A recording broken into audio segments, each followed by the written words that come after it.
Hi, friends, today, I'm excited to share a new story with you. I hope you enjoy it.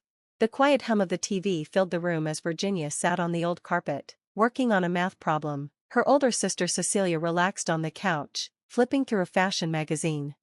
Their mom walked in, carrying a tray of cookies. She put it on the coffee table but moved it closer to Cecilia without looking at Virginia.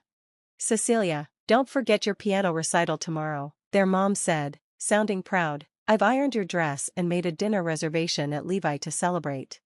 Virginia looked up, hoping for a little attention. "Mom, I got an A on my science project today," she said, her voice soft but excited. Her mom barely looked up. "That's nice, dear," she said, turning back to Cecilia. "Remember to smile for the photographers, Cecilia, it's important to look confident." Virginia felt a knot in her stomach as she watched Cecilia smile under their mom's praise. She returned to her notebook, trying to focus, but the numbers seemed blurry. Later, their dad came home, his loud voice filling the house. "Girls, I got something for you." He pulled out a new phone and handed it to Cecilia, who squealed with excitement. Virginia's heart raced as she asked, "What about me?" Her dad frowned. "Virginia, you don't need distractions. Focus on your studies." Her chest tightened, but she didn't show it. She retreated to her room, holding her notebook close. As she sat on her bed, Cecilia appeared in the doorway, twirling her new phone. "Why bother?" she said. "They'll never see you like they see me." Virginia took a deep breath and met her sister's gaze. "Because I'm worth more than they think." Cecilia smirked. "Keep dreaming, little sis." That night, Virginia lay awake, determined. She promised herself that one day, she'd prove them wrong. One day, they'd have to notice her. Months later, Virginia sat at the kitchen table, holding her acceptance letter to Westridge University. The excitement she felt earlier was replaced by a sinking feeling in her stomach. She had overheard her parents talking. "University for Virginia? A waste of money. Virginia, you're aiming too high," her mom had said. "You should get a job or take some vocational classes." Feeling crushed, Virginia called her grandparents. Her grandmother's calm voice gave her hope. "Come over tomorrow, dear, we'll figure this out." The next day, Virginia went to her grandparents' house. The smell of coffee greeted her, and her grandfather, a quiet man, motioned for her to sit. "You've worked hard for this," her grandmother said, putting biscuits on the table. "Your parents might not see it, but we do." Virginia hesitated. "But the tuition, it's too much." Her grandfather spoke up.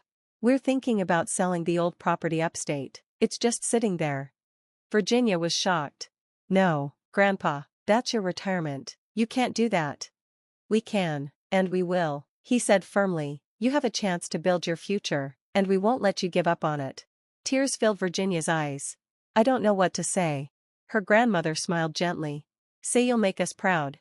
Weeks passed, and Virginia's grandparents sold the property. She packed her things, ready for the next chapter of her life. On the day she left for college, her grandfather handed her an envelope. "Just a little extra," he said, avoiding her eyes. Later, she opened it to find a note. "Your dreams are worth every penny." As the bus pulled away, Virginia held the note tightly, filled with gratitude and determination. She wouldn't let their sacrifice be wasted. She would prove she was worth it. The first few months at Westridge University were tough. Her classmates, dressed in designer clothes, made her feel out of place in her simple wardrobe. Every time she entered a lecture hall, it felt like a test, not just from others, but for herself. One evening, after studying all day, Virginia got a call from her grandmother. "How's it going, sweetie?" "I'm getting by," Virginia answered, trying to hide her tiredness. Her grandmother's voice softened. "You're doing more than that. We believe in you. Remember why you're there." Her grandparents' support kept her going. Virginia worked part-time at the library and spent long nights studying. She refused to give up. One day, after a tough exam, her professor, Dr. Langston, stopped her. "Virginia," he said, looking at her paper, "you did really well. Your analysis stood out." Virginia was surprised. "Thank you, sir. I didn't think it was that good." Dr. Langston smiled. "Don't sell yourself short. Keep it up." That small moment gave her a boost of confidence. She knew she was on the right path. Virginia hadn't felt this way in years. Slowly, her hard work started to show results. Professors noticed how dedicated she was, and classmates began asking her to join group projects. but the past still lingered. One weekend, her mother called. Her voice was cold. "Your father says you're wasting your time there. You'll never fit in with those people." Virginia gripped the phone tightly. "I'm not wasting anything. For the first time, I'm building something for myself." Her mother scoffed. "You've always been too stubborn for your own good." As the call ended, Virginia sat quietly, her anger turning into determination. They didn't believe in her, but she didn't need them to. She had her own strength now, and it was growing every day. Years later, Virginia stood on the balcony of her fancy apartment, looking out at the city lights. It was so different from the small dorm room where she used to stay up late studying. Her career in investment management had exceeded her expectations, but the success came with a price. She was reminded of this when her phone buzzed with a message from Cecilia. "We need to talk. Call me." Virginia was curious but cautious. She dialed the number, and Cecilia picked up quickly, her voice sounding sweet but urgent. "Ginny, it's been so long. We miss you." Virginia tensed, sensing something wasn't right. "What do you want, Cecilia?" There was a pause. Then Cecilia revealed the real reason for the call. "Well, Ethan and I are planning our wedding, and we need help, financially." Virginia's heart hardened. "How much?" "Only $170,000, Cecilia said casually. "You're doing so well, it's not like you'd even miss it." Virginia was stunned by the audacity. Her voice was calm but cold.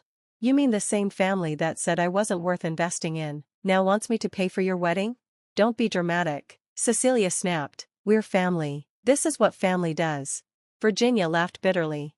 "Funny, I don't remember you helping me when I needed it. You'll have to figure it out without me." Cecilia's voice grew sharp. "You're being selfish, Virginia. And you're entitled," Virginia retorted. "Good luck with your wedding."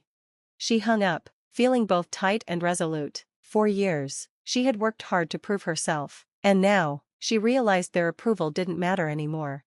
Leaning against the balcony railing, the city lights shimmered like a promise. She was no longer the invisible girl, she was her own light, and she owed them nothing. Virginia sat in her grandparents' cozy living room, the ticking of their old clock filling the quiet. They had aged, but their love for her had stayed the same. Tonight, she wanted to thank them, but there was something else on her mind. "I said no to Cecilia," Virginia said, breaking the silence. Her voice shook slightly. "She wanted me to pay for her wedding." Her grandmother, knitting quietly, smiled knowingly. "And how did that feel?" "Liberating," Virginia admitted, a small smile forming, "but part of me wonders if I was too harsh." Her grandfather set down his tea and leaned forward. "Virginia, forgiveness isn't about letting them take advantage of you again, it's about setting yourself free. You've already done enough by becoming the woman you are today." Before Virginia could respond, her phone buzzed. It was a message from Cecilia. "You'll regret this. Don't think we'll forget how selfish you've been." Virginia sighed and handed the phone to her grandfather. He read the message, his face unreadable, then handed it back. "That's not your burden anymore," he said simply. The next morning, Virginia stood on the porch, suitcase in hand. She had decided to take a much-needed break, away from the noise and guilt. Her grandparents hugged her tightly, their pride in her clear. "Go live your life, Jenny," her grandmother whispered. "You've earned it." Virginia decided to thank her grandparents for everything they'd done for her. A month later, she surprised them with a trip to Hawaii, staying in a 5-star hotel for a month. While they were there, Virginia bought them a beautiful new home and renovated it with love, something worthy of the love they had given her. And you know what they say, kindness always comes back to you, like a boomerang. That's the law. Friends, what do you think of this story? Write your thoughts in the comments. Want to hear more stories? Don't forget to subscribe and hit the bell so you won't miss any videos. See you tomorrow.